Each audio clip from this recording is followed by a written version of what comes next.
Good morning, everyone, and welcome to the Weekly Pulse podcast. I'm Jeff Snyder. I'm the founder of the Morning Pulse and your host for the next 60 plus minutes as we go around the globe to discuss the issues related to retirement, the markets, technology, personal finance, healthcare, so much more. And boy, do we have a jam-packed show today. Our contributors are chomping at the bit. We are going to be talking about financial literacy, getting an update on healthcare, as well as tackling all the issues we normally do on the show. So sit back, relax, and enjoy this episode of the Weekly Pulse. Yeah. Well, folks, let's kick things off with a look at the latest social media trends. And joining me now, LinkedIn Senior Financial Services Editor, Devin Banerjee. Good morning, Devin. How are you? I'm doing great, Jeff. How are you? I'm doing well. Great to hear your voice. And, I speak to you now twice a week, sometimes a little bit more through email, but great to have you on the network every week to talk about some of these larger trends. But what's going on this week? What kind of types of conversations are you all having on the LinkedIn platform this week? Yeah, absolutely, Jeff. As always, some really fascinating ones. The first that that I'd like to touch on is a report we featured from CB Insights called 12 Industries That Will Thrive Thanks to Millennials. So you and I talk a lot about millennials, and it might get a bit, trite and overused, but, this is one of, the largest generations in America. And what's really interesting is, given their age range, they're basically entering their prime spending years. And they're also, due to inherit a lot of wealth, about an estimated $30 trillion in wealth. And so a lot of industries and companies and smart people generally are thinking about, how to ensure they're positioned right to take advantage of this huge spending power that millennials will have during these years. So CB Insights identified 12 industries: camping, fitness, travel.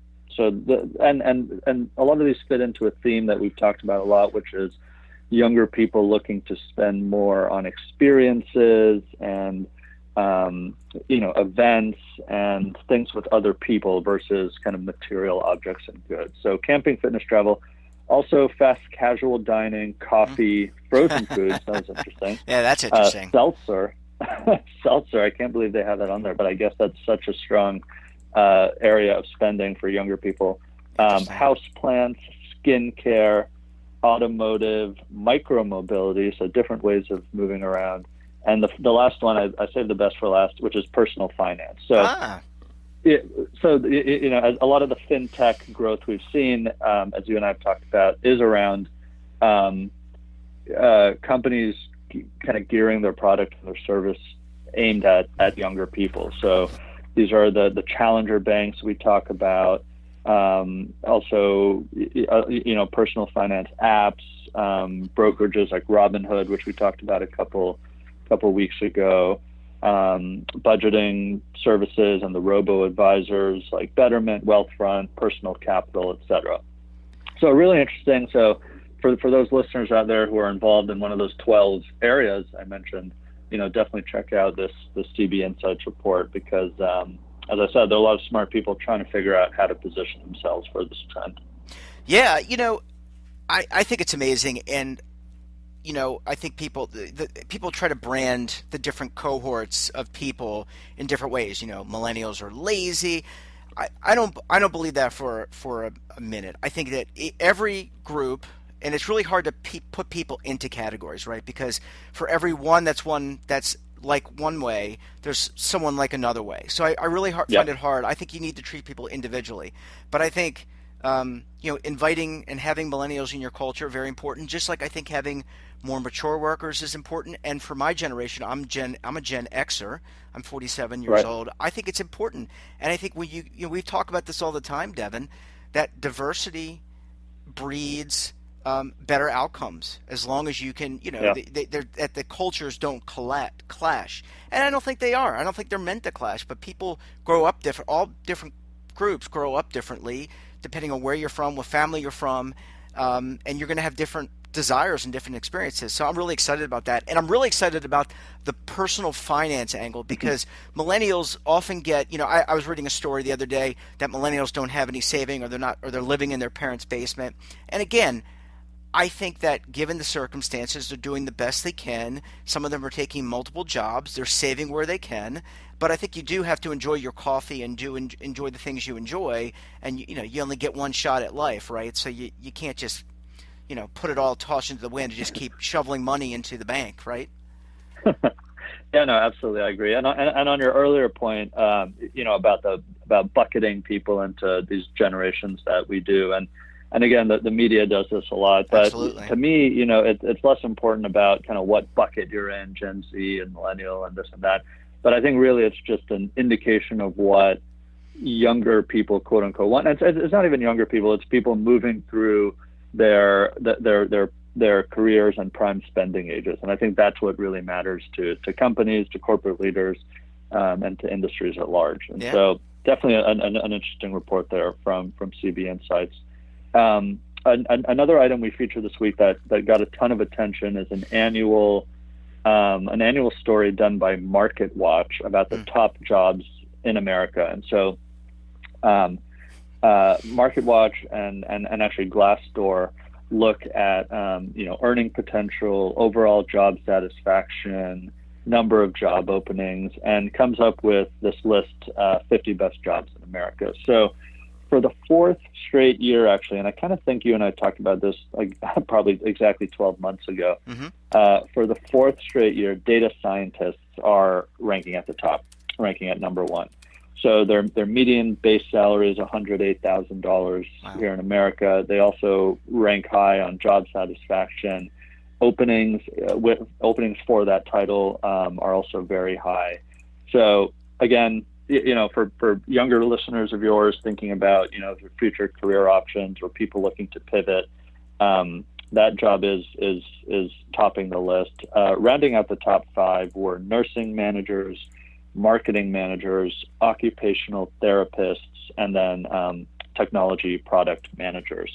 But interesting in there, which I'm sure your ears perked up at, Jeff, knowing you, were nursing managers and occupational therapists. Yeah. Generally, the spending on healthcare, as we've seen, is rising. The population is aging. There's a lot of demand for those types of jobs. Now, on the flip side, as we've talked about, wages in those areas maybe aren't rising as much as in others. But on the demand side, there's definitely a lot of demand for those types of jobs right now. Let me ask you, Devin, where did podcaster and TV anchor come up on the list? Were they in the top 50? It was right on. It was number 6. It was one, if I mentioned one more, it would have been that. Amazing. In all seriousness, I mean, I have been reading about the fastest growing. When you look at the jobs report and you see healthcare has been at or near the top for the last several years, and I can immediately see that. And going back to your earlier comment, and what we've talked about consistently is that money is not the important driver. People are giving up the Wall Street jobs and helping people and being a part of something, and the experience aspect is really important. And I don't find that hard to believe at all, because I know that people I talk to, even in my age cohort, it doesn't really motivate them in terms of money. They want to earn a living, but they'd rather give back and help. And I can easily see that people would like to be able to help the elderly, or people who have special needs, or people who are suffering from debilitating diseases. I think that is meaningful to people. That's actually a much stronger currency, I think. Yeah, absolutely. And finally, a topic that just took off on the platform this week. This is actually a collection of surveys around the world have started indicating this, and people are starting to give it a term called leaveism, Leavism, and basically it refers to taking time off to do more work. It's taking vacation days or taking time off to catch up on your work, and it's just absolutely crazy. And it fits into a theme we've talked about, Jeff, which is this culture of always being on and allowing work to come to you because you're always on. And it's having this effect where work is piling up and people are saying, I'm not going to come into the office today, or I'm going to even use a vacation day or a Sunday or a weekend day, and just to catch up on work. And the conversation was really optimistic, at least on this trending item, because a lot of managers started weighing in and saying, you know what, I haven't been paying enough attention to this, and now I will, or I have been paying attention to this, and this is what I tell my reports and people at my company. And so I think it's a really healthy conversation to have, and just for people to realize that it's not just them, that everyone struggles with this. Also for managers to realize that they can kind of be in it together and communicate this to employees. So really important conversation, but quite a striking finding that really anchored that discussion. So they have to leave the office and almost go on vacation to do work. Yeah, we saw a few anecdotes of people saying they take a vacation day every month or two just to catch up on the month's work. It's interesting. It's wild. I'm sorry, I didn't mean to interrupt you. I Yep. was just going to make the comment that we've talked about this, and one of the downsides, purported downsides of this, you're looking at this on demand, what I call the on demand aspect, where you're always got the device, you're always responding, is that it just brings you in and sucks you in, and then you're actually you look at what you're contributing in terms of work, you're doing a lot more than that downtime is very important. And I really think people need to take a look at that, because you can be actually more productive. And I didn't learn this, by the way, until my 40s, but you can be more productive if you actually take a day or two off, put aside the work, come back, get mental rest, maybe work out a little bit. That's always good for health. Be social with your friends and your family and your wife or husband or whatever. Play with your pets and come back at it. I think that's something that balance is really important, Devin. Yeah, I absolutely agree. And you're totally right that it takes a while to learn that. I think I'm just learning it now in my 30s, which is, you hear this phrase a lot, to work smarter, not harder, Yeah. or more hours. You have to learn how to be productive during the work hours, and then recharge outside of those hours. Absolutely. Well, Devin, you have my permission to recharge this weekend. Not that you need it or report to me. Hope you enjoyed time with your wife and your family, and we'll see you Monday morning on the network. Sounds good, Jeff. Take care. Take care, my friend. Take care. Bye. Yeah. Welcome back. Real interesting conversation on the latest social media trends with Mr. Devin Banerjee. Let's shift gears. Let's talk a little technology. Joining me on the line, and guess what? He's not in a hotel room, not in Las Vegas, Nevada. Dan Kline back in West Palm Beach, Florida this week. Hey, Dan, how are you? Spent last night in Miami, but I'm finally home. How was, before we kind of get into your segment, how was the grocery shop conference?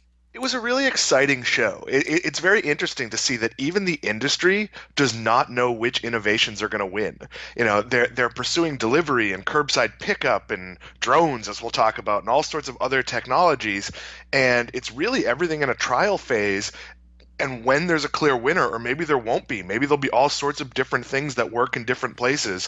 So it's rare you see an industry at like a major crossroads, but that's kind of what's happening in grocery right now. Yeah, it's amazing. And I'm so glad that we could do this technology segment, because in my mind, and I'm not going to steal your thunder, but in my mind, there's so much more to saving and planning.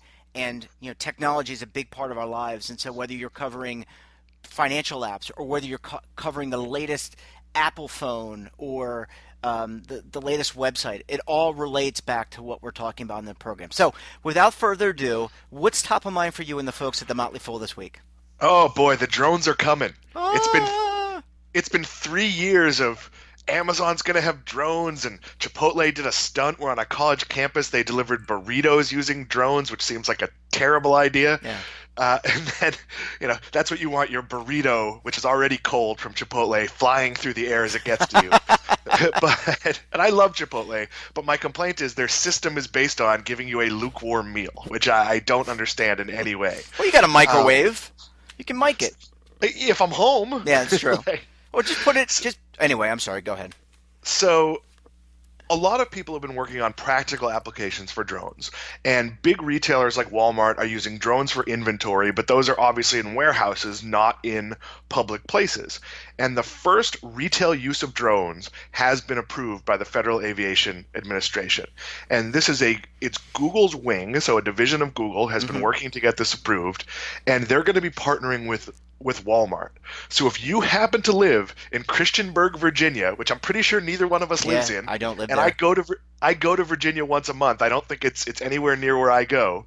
That tiny town is going to have delivery via drone of about 100 Walmart products or 6 sort of pre-packed packs. So if you have the flu and want all your flu supplies, there'll be no prescriptions, but all the other things, they will come to your house via drone. And this doesn't sound like it's epic, but it is, because this is the first place where we're going to test whether this can work. Are they annoying? Are they loud? Do they dump your stuff on the doorstep and the bottles shatter? And the good news of this being a small town is, one, any sort of accident would be amplified if it happened in a city. Yeah. So if a drone crashes into a city building in New York, even if it's a kid with a baseball bat knocking it down, it's going to go viral. Here, there's absolutely going to be media attention, but there's not a lot of big media in Christiansburg, Virginia. So they're going to get to work out the kinks, and I think you're going to very slowly see Walgreens, which they pointed out has a store near 78% of all Americans, within 5 miles of 78% of all Americans. You're going to start to see them figure out what works, what doesn't, what the product mix is, what consumers like, what they don't, and then you'll see this other places if it works. So for all the talk, this is actual reality. The future of the world is coming to Christiansburg, Virginia. I am really excited about this. I'm not saying I need to have drones deliver my mouthwash to me because I can wait a day for it to come by truck. But I'm interested to see the application of drones because when I do my docuseries Roads to Retirement, one of my camera people is a drone operator, and so we will get those drones, and it's amazing how he understands how to fly a drone. He's licensed to do it, and he can get these amazing aerial shots. So I will be amazed to see and hear how these drones can then launch and then find your location, set down, and as you said, don't break the glasses. And yeah, work. I mean, so I live in the 3rd floor of a tall building in downtown West Palm Beach, and there's a Publix about a mile from me. There's in fact a Walgreens about 3 miles from me. I would love to be able to stand on my balcony. I realize at 5:30 in the afternoon that I'm making spaghetti sauce and I don't have any sauce, or I'm out of basil or whatever it is. Be able to order it, stand on my balcony, and have it lightly dropped in my hand. That sounds wonderful if they could make it work. And I honestly think it's going to take a couple of years probably before this becomes mainstream. And it's just like driverless cars. If they tell you driverless cars could cut down on accidents by 99%, people would still take the attitude of what of the other 1%. This has to be almost perfect before it will happen anywhere. Yeah. Are these autonomous drones, or is there someone how they No, have these are autonomous drones. So Okay. I used to run a toy store, so I'm very familiar with the idea of people flying drones and what their capacities are. But no, they didn't release a lot of details about how these are programmed, how the delivery will work. Is it Amazon has patents on dropping it off with a little parachute. Is it that? Does it land and just drop it at your door? Do you have to remove it from the drone? They haven't said any of that, but we're going to start to get answers for this starting next month when this actually launches. So I want you to open up the 8 ball, and I want you to shake it up, and I want you to kind of prognosticate a little bit. How many years of testing does something like this type of technology need to take in order to, do you go from this location, which is a relatively rural, smaller location, and then do you test in a Manhattan or a Chicago or a bigger city or Baltimore, my hometown? I think you're going to see a slow rollout. So they will probably stick to non-cities because you have, it's probably a lot harder to land on my 3rd floor balcony where there's no number outside my window than it is on a small town street to find the address, which is painted, and it's all sorts of different methods for fire to get there that they can tie into. So I think this is going to be a pretty quick expansion in smaller places, And then maybe a year, maybe 18 months from now, you'll see a test not in a huge city, but in a West Palm Beach or a city with different types of geography that's still relatively small. Yeah, that sounds interesting. Can I ask you a question just to shift gears? And I know this wasn't on your docket, but talking about drones made me think about that recent attack in Saudi Arabia. I don't know if you followed that, but there was a drone and cruise missile attack on a Saudi Arabian oil facility that Absolutely. significantly impacted some of the Saudi Arabian oil supply. Anyway, and it just got me to think. I mean, how? And I'm putting you on the spot here, but how vulnerable are domestic U.S. I know you're not a security and risk assessor, but let's just talk about drones and how that could be used. It's something I've written about. It is a risk. It's something that has to be planned for. Now, right now, if you look up and see a drone, if you don't see a guy piloting it, like standing outside, there's a cause for concern because the sky is not filled with drones. But the ability for someone to go to their local hobby store, spend $400 and buy a drone and drop poison gas at the baseball stadium, absolutely that kind of thing scares me because we are creating delivery devices for things that you could look up recipes for in the internet that once the sky is filled with them, it won't be, even if it's just Walgreens, how hard would it be to buy a drone, paint it to look like the Walgreens one, and use it to do something, even a prank, or fly it over the nude beach or whatever nonsense you're gonna pull, so just to pick something harmless that would be inappropriate. With new technology comes a lot of new responsibility, and those are the questions these companies are going to have to answer. How do you make sure this is safe? How do you make sure it's not co-opted for evil? But the good news is it's been 10 years that you or I could walk down to the local hobby store, buy a drone, learn to fly it, or a model plane or a helicopter, and use it to do something fairly evil. And it hasn't happened, and I'm going to assume the bad guys get all the same magazines and internet I do. So if they haven't done it yet, maybe we're doing something to prevent it. Yeah, and I hate to close the segment on a down note. So let's talk about something. I think this is exciting technology. We're putting a dent in the universe in terms of being able to deliver things for convenience. That's good things. I mean, think about it if you had to rescue a hiker on a mountain, right? You could fly a drone up with certain things, right? I mean, there's a lot of applications here to help people.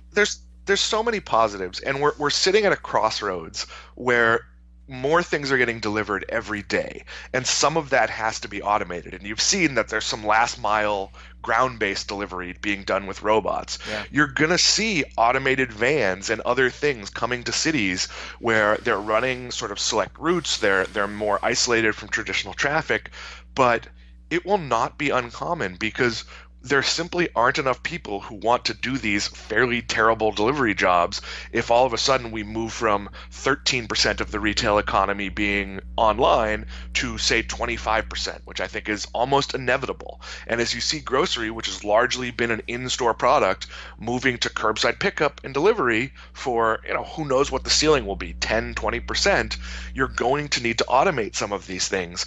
And look, would I pay a premium if I'm in the middle of cooking dinner and realize I'm out of butter and I need butter? Yeah, you could charge me twice as much so I don't have to go get that. Yeah, I can't wait to see a drone deliver a 75-inch television. I've had people not do that successfully, so yeah. I'd be very concerned about a drone in that sense. Look out below. Well, Daniel, always a pleasure talking with you, and we'll talk to you on Tuesday on the network to talk a little more technology, so folks are tuned on to BRN AM Tuesday morning. Enjoy your weekend. Looking forward to it. And great to talk to you. Talk to you later. Bye.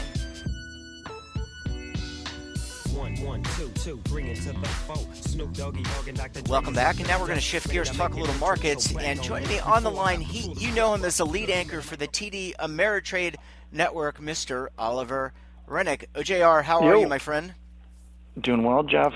Getting ready to enjoy a little vacay next week and watching some interesting markets here on a Friday. Yeah. Before heading out. Well, you certainly deserve vacation, and just to remind folks, Oliver he kind of bookends. I mean, he runs the Morning Trade Live, or he doesn't run, but he is the lead anchor for Morning Trade Live, and then he comes and does markets on the close. So he is following the markets. He's in it very big terms. That's true. So we had a lot of activity this week. So take us through what was top of mind for you and the folks at the TDA network. This week was obviously centered around central banks and Jay Powell, particularly for all of the excitement around expectations for the Fed and the very interesting moment we're at, this juncture of reversing economic policy to lower rates. With all that said, this market just kind of yawned through this week's events. That said, I don't suspect it will continue yawning for much longer because you have a lot of expectations built up.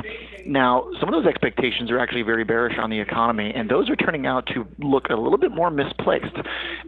We've got economic data in the U.S. here again that all week just blew past expectations. I mean, we've had two now rough manufacturing prints, and we know that the consumer is spending a lot and is a little bit levered to credit card debt and exposed. But look, overall, our situation here is very solid, and more importantly, I would wager, a lot better than people thought. So it's starting to look like this idea of a head fake late cycle slowdown that happened in 2015 and 2011 might be happening again. We're not out of the woods by any means. We just saw the market on this Friday just fall out of bed on a rumor report that China officials may not look at a farm in Montana. I mean, like, it's nuts. The market is definitely more fragile at high levels and high valuations as we have seen in the past, where we don't stay above 3,000 for very long.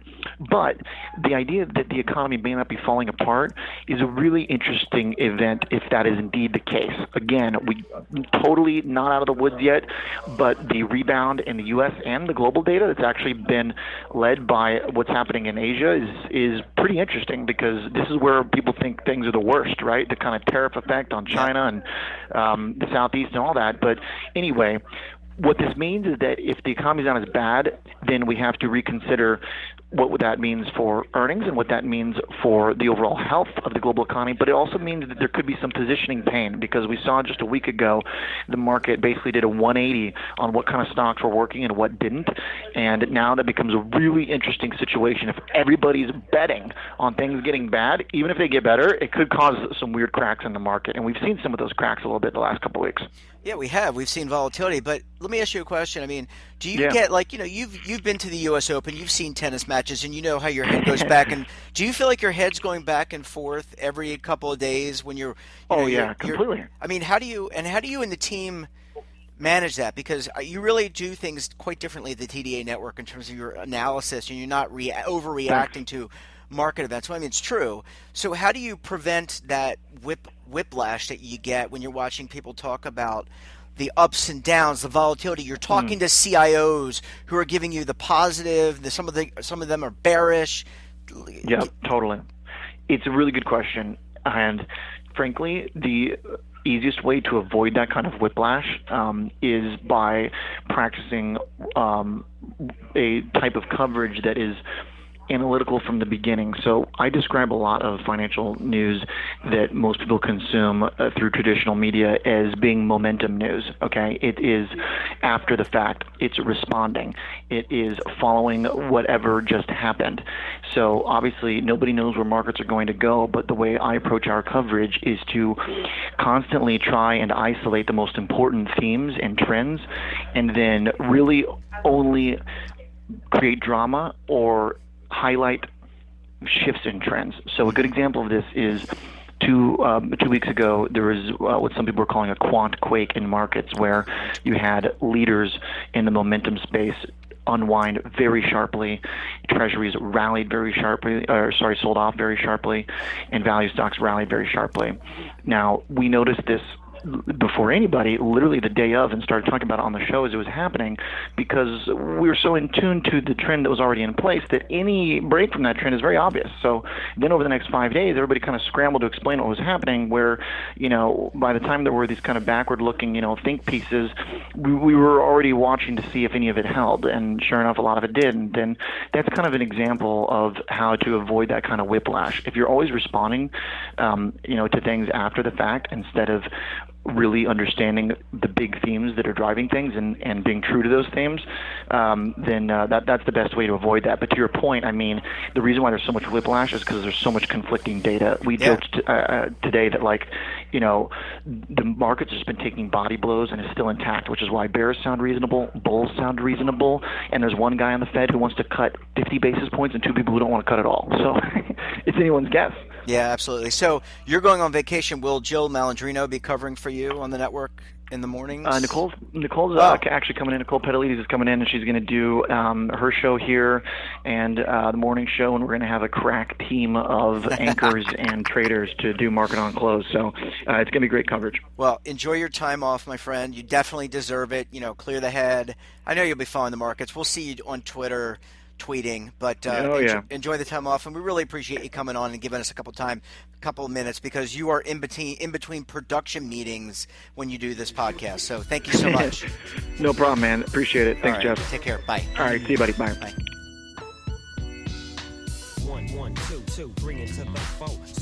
Welcome back, and now we're going to shift gears, talk a little healthcare. I'm very pleased to be joined by Lydia Ramsey. She's a senior healthcare reporter with Business Insider. Good morning, Lydia. How are you? I'm good. How are you? I'm doing well, enjoying the cool, brisk fall weather. Well, it's not officially fall until the 21st, I think, but it's cool and brisk here in the New York area, as you know, and I'm excited about that. Yeah, same here. Yeah, absolutely. So thanks for joining us on the program.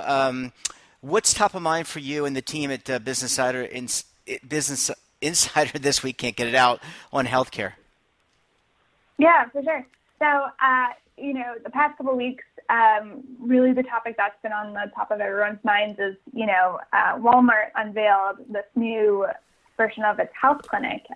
So the first location opened on last Friday, the 13th, just down in Florida, or in Georgia, in northern Georgia, and it's been interesting to kind of hear a little bit more about the details of it and kind of where Walmart's ambitions lies.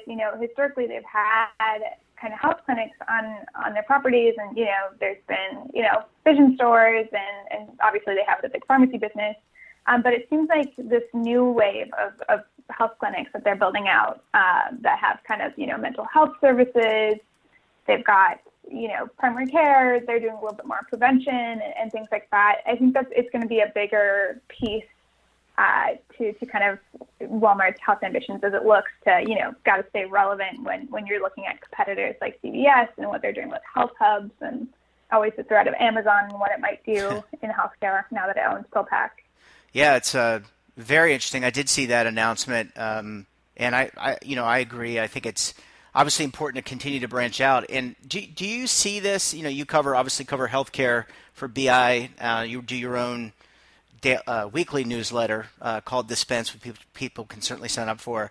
But do you see this as a trend where more and more retailers will look to get into this area? I mean, you've got traffic coming into your store, right? And Walmart's got to be the largest or one of the largest employers in the country. You've got people coming into the store. Does it just make sense for other retailers like the Targets and others to consider this? Right, and it's a good question. So obviously, like I mentioned, CVS has been doing a lot of this now that it owns Aetna. You've seen Walgreens obviously has an extension of its pharmacy business, also kind of explore health clinics. It's been a choppy area in the past. It's been a little bit of a hard sell to get people to go to a retail clinic, for their basic health needs, if they have a cough or if they, are feeling under the weather. Yeah. But instead of going to like an urgent care spot that they know is like all healthcare all the time, or going to the ER if they're feeling really lousy. So it's been a hard model in the past. So it's one of those things where it's interesting to see more people start to play around with the physical space as opposed to taking on other health strategies. Yeah, I to the point of Target, I don't think, I could be wrong, but I think beyond their pharmacy work with CVS, because CVS now owns all their pharmacies, I don't think we've seen a lot from them in terms of pushing into healthcare. It's going to be interesting because, to your point, you want to get foot traffic through the door, and a lot of people seem to be betting that healthcare is the way to do that, to use up some of the floor space that might have been taken up by goods that have gone online and stuff like that. So it's interesting to see who's picking that bet up and who isn't. I've been kind of tracking it out, and it seems like, Best Buy is really keen on doing some of the stuff, especially when it comes to sensors and monitoring in the home for seniors in particular. You see grocery store chains like Kroger kind of think about this as well by integrating their pharmacy business with their nutrition business, with their clinic business. So it seems to be a strategy for a number of different retailers, just not all. So that's been interesting to watch. Yeah, absolutely. Maybe in the past I would have been less willing to go to a clinic that's not affiliated or, it's not an urgent care or not officially a physician's office. But I think in now thinking about it, I mean, if I'm somewhere and I don't feel well, as long as they have capable staff, right? It all comes down to the staffing. Do they have physicians? Do they have physician's assistants? I mean, how will they monitor that? As long as you can get quality health care, I personally wouldn't mind getting it. And they took insurance. I personally wouldn't mind getting it wherever I was. So if I walked into a Best Buy, I wouldn't have a problem with that. I mean, I could go pick up a colored TV or a smart TV, is I guess what they call it now, and I could also get checked out for a bad foot. Right. Yeah. It'll be interesting to see. And one of the things that's been interesting, in particular with this Walgreens or Walmart announcement, is they've been talking a lot about how northern Georgia, where they're setting up the first of the clinics they're trying to build out, they're expecting to be kind of on track to be one of the biggest providers of healthcare in the region.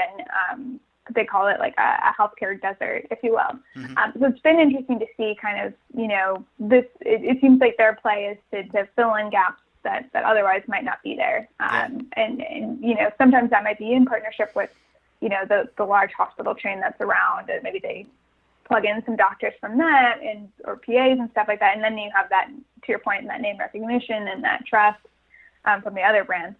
But either way, it's been interesting to see, this really seems to be about not as much, maybe it is a little bit about the convenience factor and making a price that's a cheaper price point, but it's been a lot about getting increased access to Americans. Yeah, and absolutely. I mean, you have no excuse if you're out shopping at Kroger's or Walmart or Best Buy. You have really no excuse to not get checked out. Kind of shifting gears, we had the Apple announcement.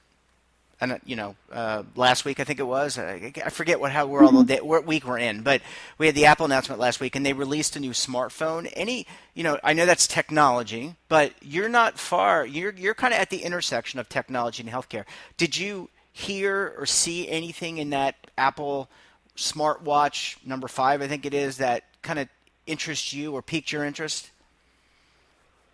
I didn't follow along too closely. They did say that they were kind of launched 3 new studies, kind of looking and using the watch to kind of study different populations and kind of do that. And that's been really interesting to me to see kind of shake out. Personally, I was mostly watching along to the iPhone 11, so I understand their dog portrait mode and stuff like that. That sounds really fun.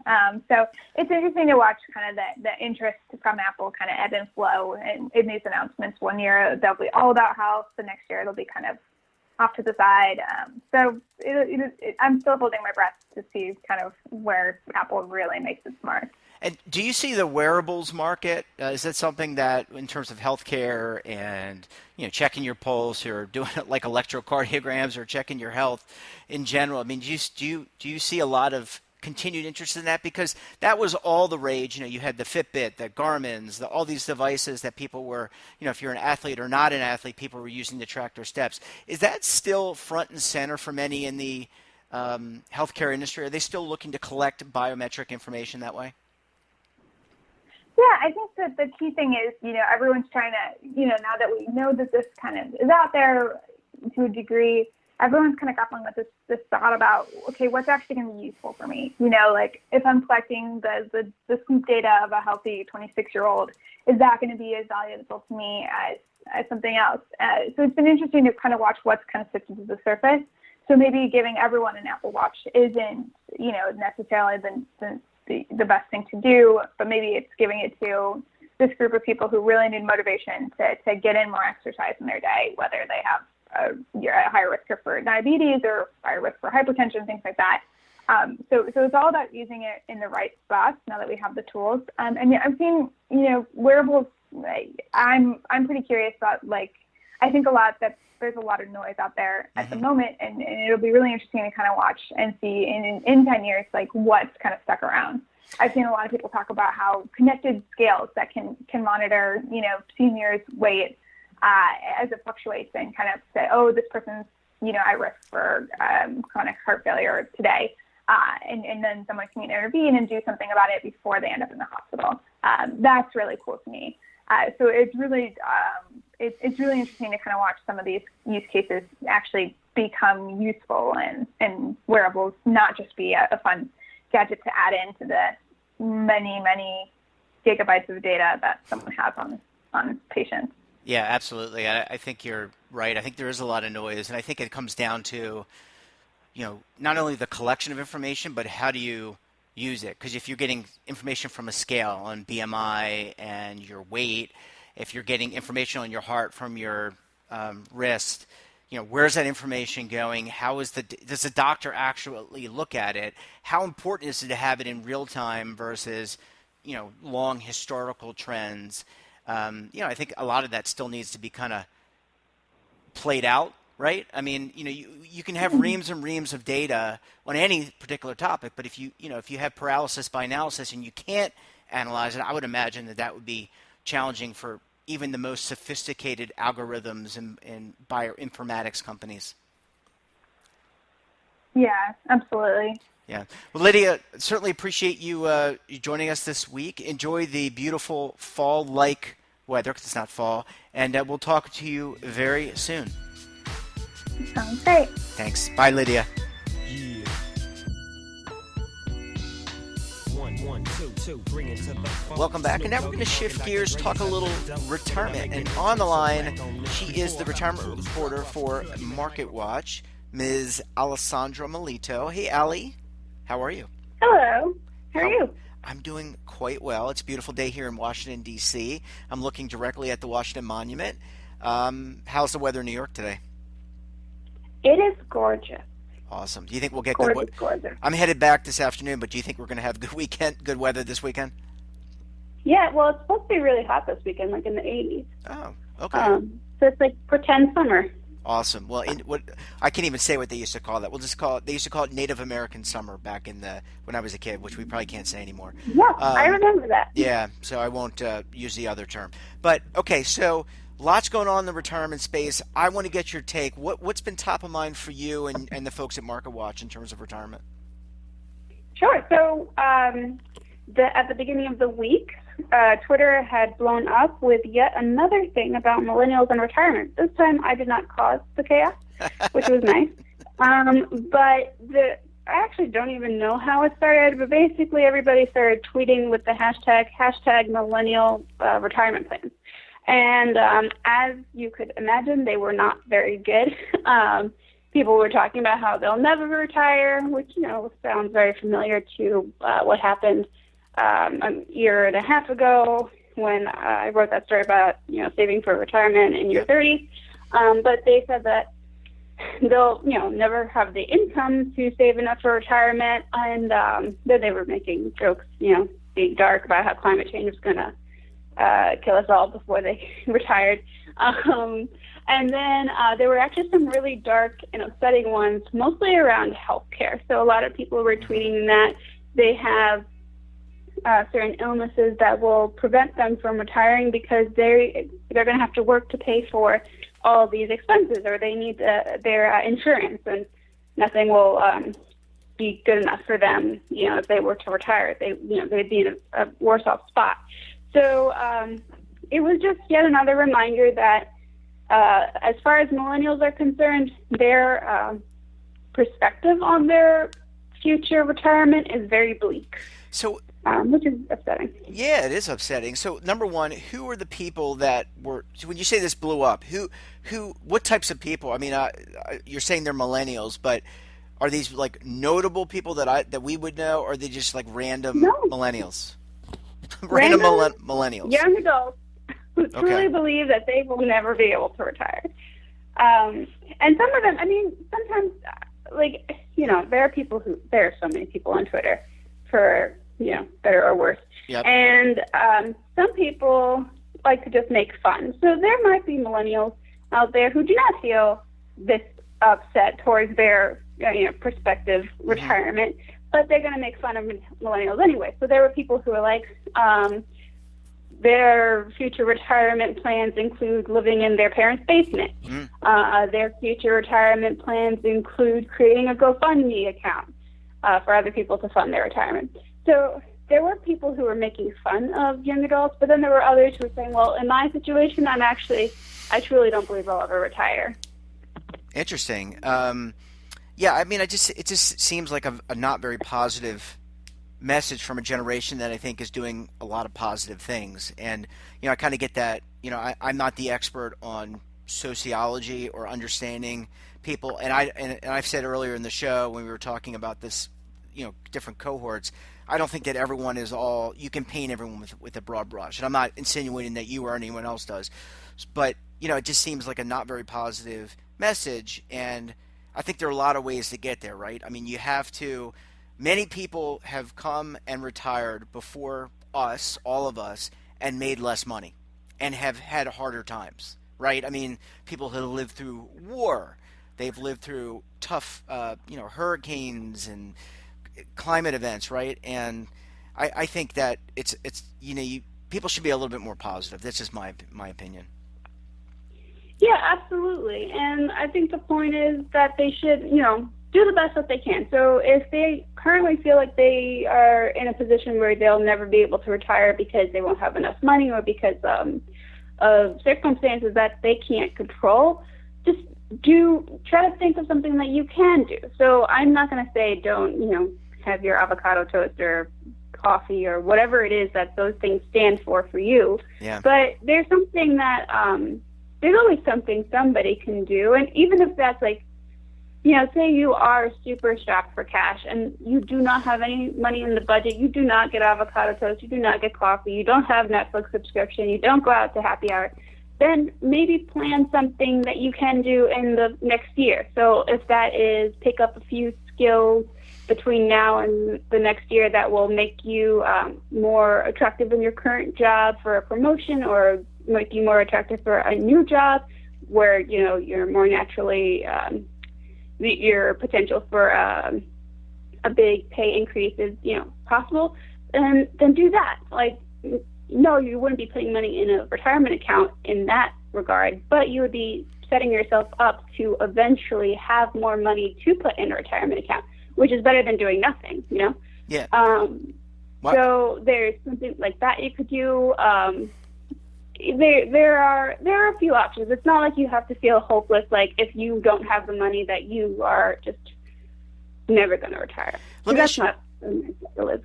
And also having the perspective that, we go ups and downs in our lives. And so some days, depending on the career you've chosen, you make more money in some years than in others. And as you grow in skills, you can hit the prime of your earning in your late 40s into your 50s, right? I mean, and so maybe having that longer term view. Let me ask you a question about the illness issue, because you brought that up and it kind of obviously concerns me. We know that, and you know this as well as I do, that a couple retiring today will have $300,000 or more in total healthcare expenses. But can you dive a little bit into what you saw related to illnesses and treatment of these illnesses and what the cost would be there? As far as like in the future? Yeah, well, I mean, you said that some people were like really regretful that they're not going to be able to save for retirement because they're going to have illnesses, that they're going to be sick. So what was that about? I mean, were they all millennials or were they people of all different cohorts? So the people that I was, referring to, they were millennials. They were the ones who were saying my future retirement is non-existent or bleak because of these expenses. And so the problem there is there have been many reports in the past that say sometimes people who do not feel like they have enough money for retirement or do not feel like they have enough money for healthcare expenses, they try to kind of cheat the system. Mm-hmm. So if they have prescriptions, for example, they will if the doctor says take your pill twice a day, maybe they take it once a day and they try to make their prescriptions last longer. Or if their doctor says, okay, we need to do a checkup in about a month or 2 months, and that copay is say $40, and it's $40 more than they can afford at the moment, they will skip that checkup. So the problem with doing something like that, especially if you're whether you're younger or older, or you're in middle-aged, no matter what age you are, that has the potential to make whatever illness you have worse, or it could actually, it could cause new illnesses, new diseases, new issues for you, medical issues for you, and then that makes those medical expenses even worse. So I don't want to say that the advice I hear is to just exercise your way to retirement, because obviously that is not something that everybody can do. Like sometimes illnesses are not, you can't fix it with exercise. And even if you do exercise all the time, illnesses still happen to, the very healthiest of us.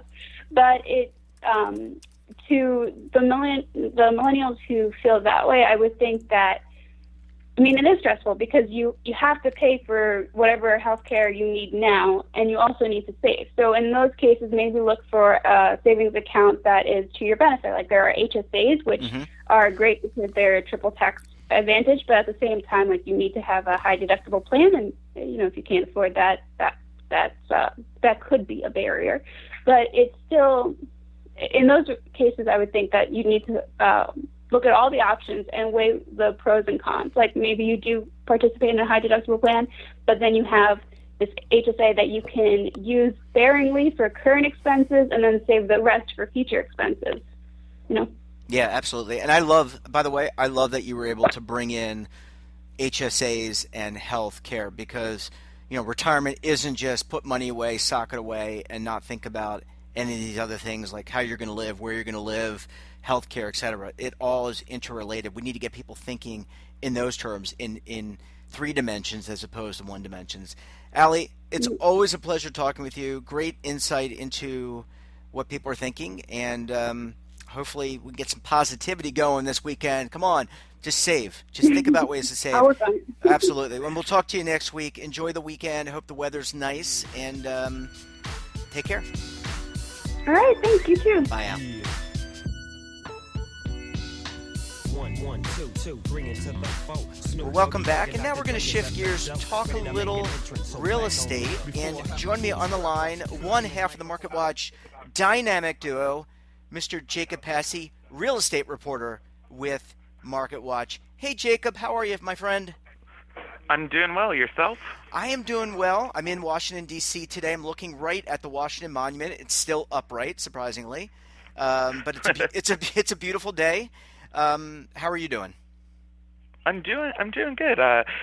Still getting settled into covering real estate full time now, and busy week this week. Yeah. So do tell, what was top of mind? I know there were some new housing numbers, but I don't want to spill the beans. You tell us what's going on. Yeah, so a few different housing reports came out this week, one of which was pretty notable, or actually 2 of which were pretty notable. First being the housing starts, our new home construction numbers came out earlier this week, it was a big jump. Construction on new houses jumped 12% to the fastest pace in 12 years. Wow. Since 2007, so more than a decade. So this is pretty good news. Listeners may remember I've been talking a lot about housing inventory in recent weeks, and that's been a big issue. The one of the reasons that a lot of people are staying on the sidelines of the housing market is because it's really unaffordable, and one of the factors driving that constraining affordability for people is the fact that there aren't that many homes for sale, and in many markets across the country, in the wake of the recession, home builders dramatically slowed down their building activity. in the lead up to the recession, a lot of home builders had overbuilt in certain markets. Right. Think of places like Florida, Arizona. You saw all those vacant homes all over the place, and so builders really wound down their operations. Started concentrating their building efforts on the more expensive end of the market because that's where they could still sell homes. And so we're now starting to see some momentum in the direction of them building more homes than they were in the past, and especially building at the more affordable end of the market, the starter home end of the market. So that's really good news for consumers, really good news for would-be home buyers. And, we also saw existing home sales increase, which was notable because analysts were expecting those numbers to drop. And that was driven in large part by the low mortgage rates we've been seeing.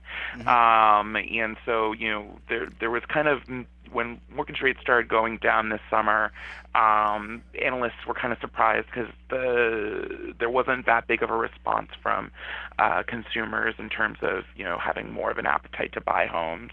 But we're starting to see that shift. We're starting to see more people apply for mortgages for home purchases, and it's a good sign. Now, that being said, we're also heading into the fall and winter months where home buying activity typically slows down.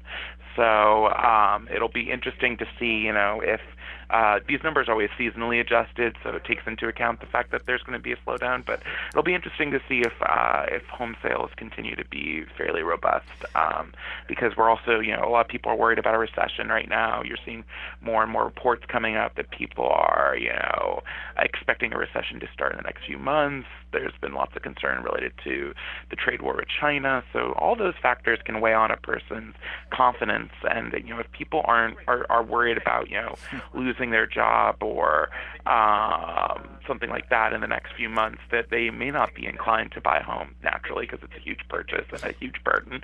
And that's something to keep in mind. One other thing that took place this week that I think is worth mentioning is Bernie Sanders released his housing plan.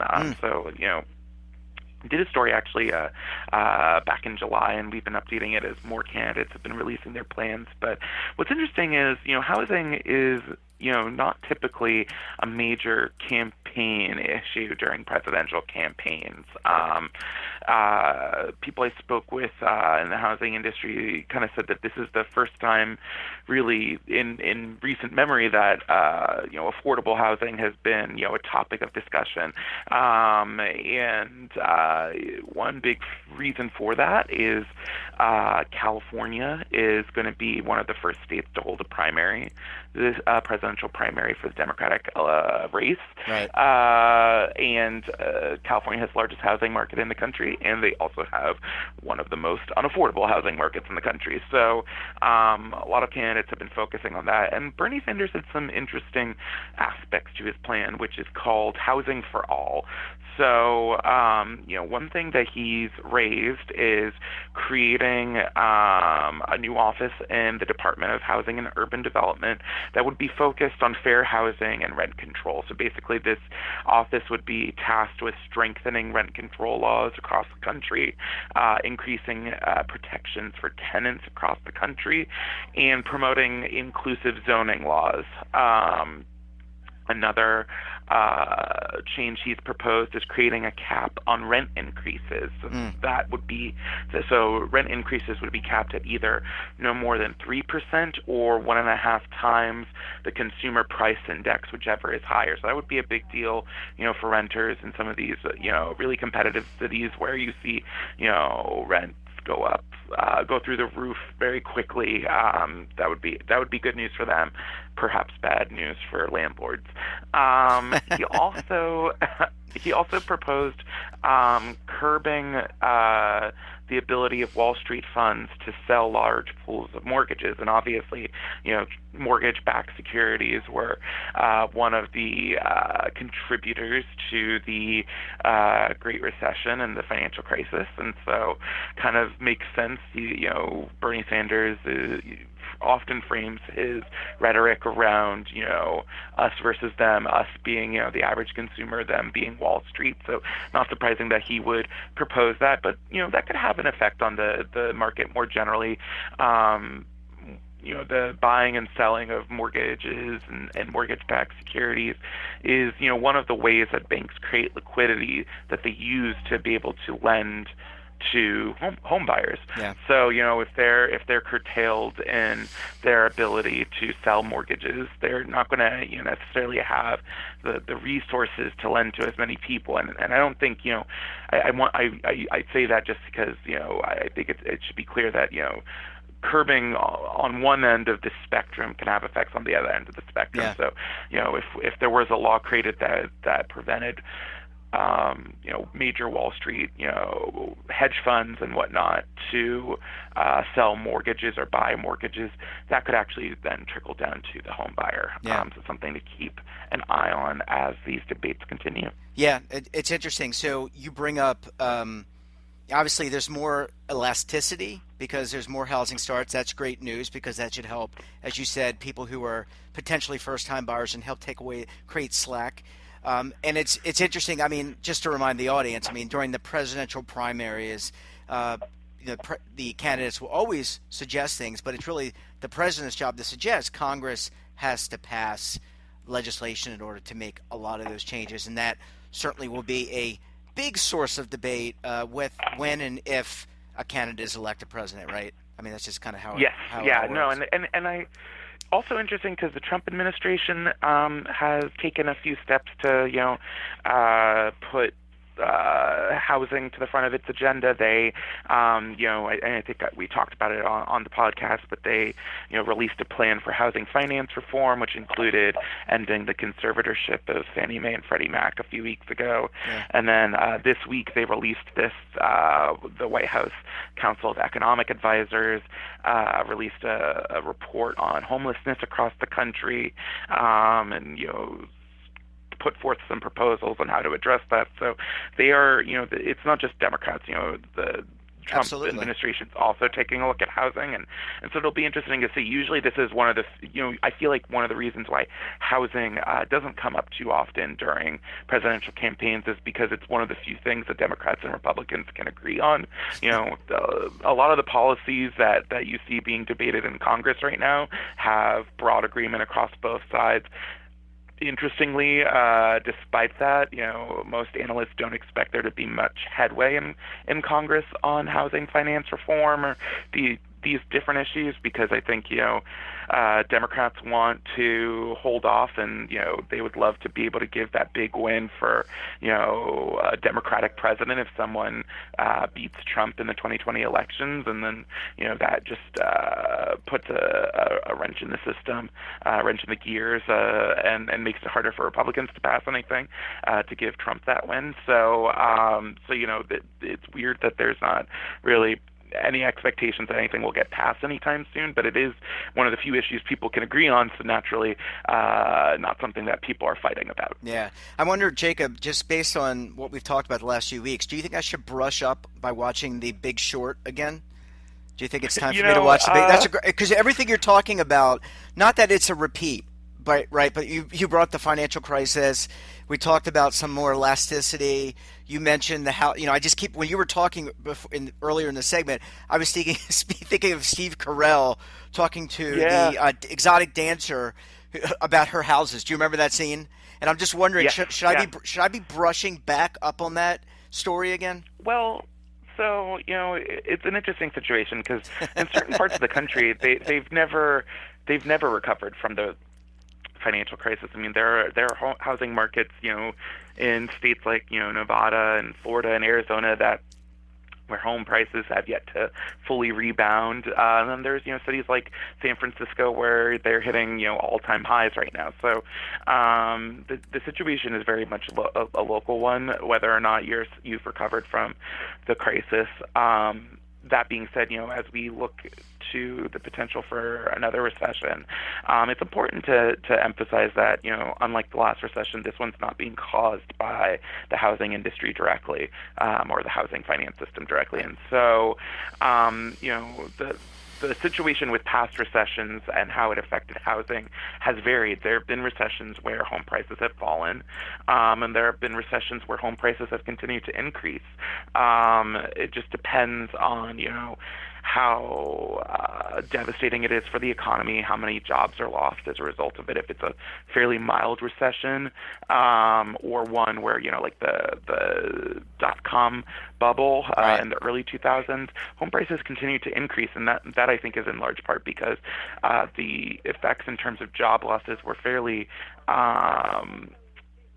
well contained, areas of the country where the tech industry was a major employer, like the Bay Area saw more job losses than the rest of the country. And so, people in Chicago didn't necessarily need to worry about, although financial markets were roiled, they didn't necessarily need to worry about job losses and things like that to the same extent. And so the housing market was able to weather that storm fairly well. Obviously, people have this sense that a recession inherently means bad news for the housing market because the last recession was caused by the housing industry, but that's not the case. So this time around, or likely won't be the case this time around. And the factors driving housing prices higher and whatnot are organic this time around. When home prices were going up pre-2008, it was because people were able to get these no doc loans from banks and didn't have to prove that they had the income to pay for a mortgage. And if you could get a mortgage just like the snap of your fingers, it was easier for people selling homes to price their homes higher and higher. This time around, people are able to price their homes higher because there aren't that many homes for sale, and builders haven't been building homes to make up that gap. So it's just kind of natural supply and demand rather than unnatural supply and demand being fueled by bad lending practices. So all this is good to keep in mind, but definitely, if you're someone who's thinking of buying a home sometime soon or thinking of selling a home sometime soon, I would definitely suggest, paying attention to financial markets because, like I said earlier, that can have an effect on consumer confidence, and that can then have an effect on the housing market. Absolutely. Well, Jacob Passy, I love that movie anyway. I might watch it this weekend. Good movie to watch either way. Yep, absolutely. Well, Jacob, enjoy the rest of your weekend. I hope it's a nice weekend where you are, and we will talk to you all next week again. Thanks. Yeah. Talk soon. Take care. Bye-bye.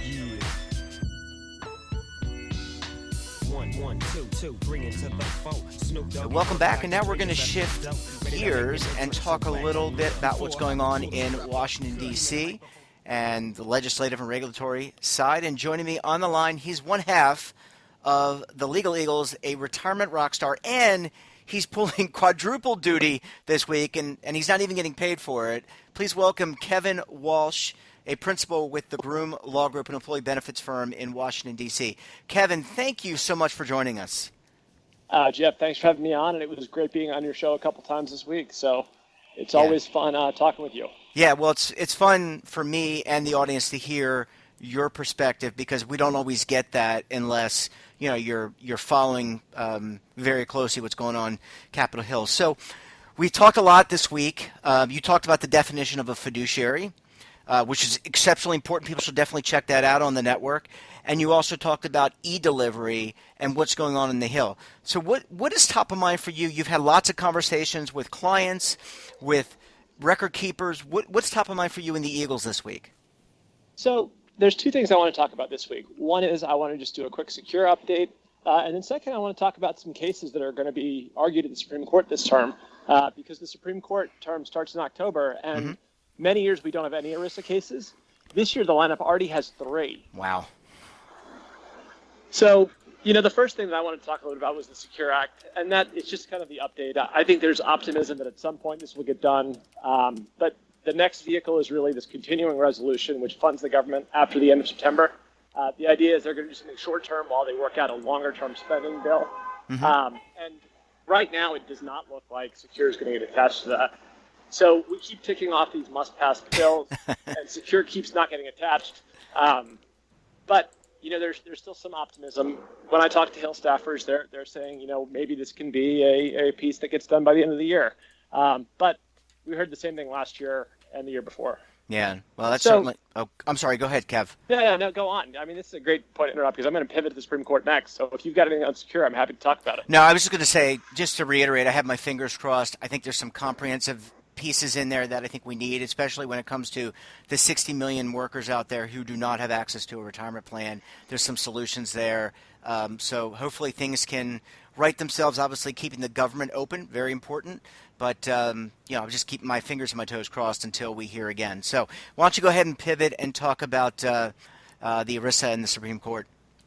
So the Supreme Court usually hears about 80 cases each year. And I think at least half the time, there's really no ERISA cases. Mm-hmm. This year, they've already announced they're going to hear 3. So they're hearing one, which is IBM versus Gender, Somaya versus Intel, and Thole versus U.S. Bank. And each case is going to have real big implications for kind of the retirement community. And I'm not going to make a prediction about how they come out because at this point, it comes down to 9 folks and how they vote on them. Yep. And the only reason they're at the Supreme Court is because they're complicated cases. Yeah. So the first one, IBM versus Gender, it relates to, when you have kind of employer stock in your plan and the value of that stock drops. And what are plan fiduciaries supposed to do when your plan says, the plan's supposed to have an employer stock option? Mm-hmm. And a couple of years ago, the Supreme Court, in a case that's commonly called Dudenhofer, said, unless you can show that the plan fiduciaries could clearly have done something and that the something they could have done would have been consistent with securities laws, so, that wouldn't have violated insider trading rules, then it's going to be pretty tough to allege that they should have done, that they're at fault when employer stock loses value. Mm-hmm. So the Second Circuit, which is where this case comes out of, which is kind of the New York Northeast area, had this case. And last year, they allowed a stock drop case to move forward. So kind of the issue here is whether they use the right standard or whether under the Dudenhofer case, it's supposed to be tougher for plaintiffs that they really have to show more, that the plaintiffs failed in some bigger way before they can bring a stop drop case. Okay. The second case, Somaya versus Intel, this relates to Intel's 401k plan included target date funds that included alternative assets. And kind of it was an innovative design with the idea being that, the alternatives as part of the target date fund, they can help diversify your portfolio in a way that could reduce risk and could generate additional returns. On the other hand, by including alternative assets in their target date funds, they had higher fees than some other plans. Right. And what happened then is this case is alleging that the plan fiduciaries shouldn't have defaulted participants into these target date funds because they had higher fees than other target date funds that would have used just index or passive investing. Interesting. Now, it would be great if we could get the Supreme Court to address, whether plan fiduciaries should be considering return in addition to just fees, because that could spur the innovation of kind of innovative investment designs. Mm-hmm. But at the moment, the way that the Intel committee, kind of the issue that's being fought over is whether the plaintiffs were too late in filing their lawsuit. So here, essentially, the plan was providing notices to these folks that describe the options, describe their fees, and ERISA has a 3-year statute of limitations if participants have actual knowledge. Now, the participants are saying largely that they didn't read the disclosures, so they didn't have actual knowledge. So it's up to the Supreme Court to determine whether, actual knowledge is met when you've been mailed something, or if you actually have to read the thing before you have actual knowledge. Interesting. And then kind of the last big case that I think is kind of like a bright star in the sky in terms of what's going on in kind of a Supreme Court ERISA litigation is Thole versus U.S. Bank. And in that case, a defined benefit plan fiduciary committee invested the defined benefit plan in an investment that lost a bunch of money. And for a moment in time, the plan was underfunded. Then the plan sponsor contributed extra money to get the plan back up to being fully funded and overfunded. Now, what the suit's over is plaintiffs brought a suit saying, the fiduciaries breached their responsibilities by investing in this investment option that lost money. And the defense at the moment is, well, why do you care that they did that? Because the plan's overfunded. So essentially saying you don't have standing, basically you don't have enough of an interest in kind of the performance of the fiduciaries so long as the plan is overfunded. And overfunded means there's enough money in there that it's supposed to be able to pay out its benefits.